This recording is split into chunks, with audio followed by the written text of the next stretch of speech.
Суд в Ростове-на-Дону продлил еще на 3 месяца арест журналиста газеты «Черновик» Абдулмумина Гаджиева, которого уже более 4 лет держат в заключении по сфабрикованному делу о финансировании терроризма. На тот же срок под стражей оставили еще 2 фигурантов дела – программиста Кемала Тамбиева и главу благотворительного фонда «Ансар» Абубакра Ризванова. Ранее 22 июня гособвинитель потребовал приговорить каждого из подсудимых к 19 годам заключения. Сторона обвинения мотивировала продление ареста тяжестью преступления и опасениями, что обвиняемые могут скрыться. Адвокат настаивал на избрании меры пресечения, не связанной с содержанием в изоляторе, подпиской о невыезде или домашний арест. Как утверждает защита и сами подсудимые, ходатайство прокурора о продлении ареста ничем не обосновано.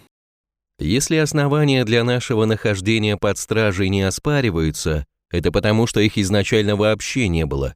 То, чего нет, не может оспариваться.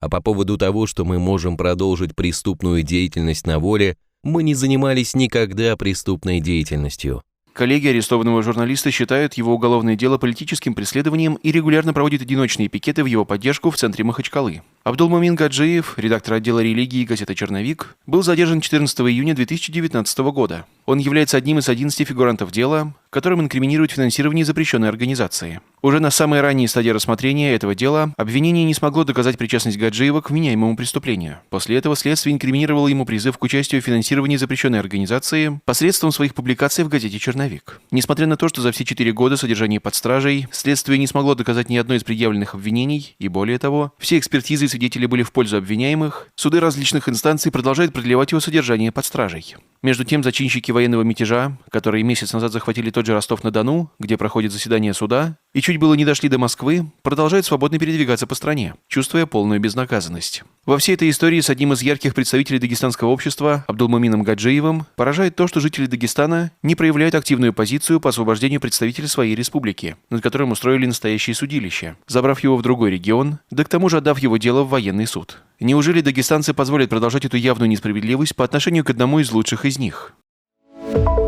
Первое в мире смарт-кольцо Кибла может стать твоим помощником. Счетчик зикров, часы и регулярное напоминание о времени намаза. Все это собрано в компактном, стильном аксессуаре. Мусульманину, часто поминающему Создателя, уготованы лучшие блага. Так говорится в хадисах и священном Коране. Переходи по ссылке в описании и получи скидку 10% на первую покупку.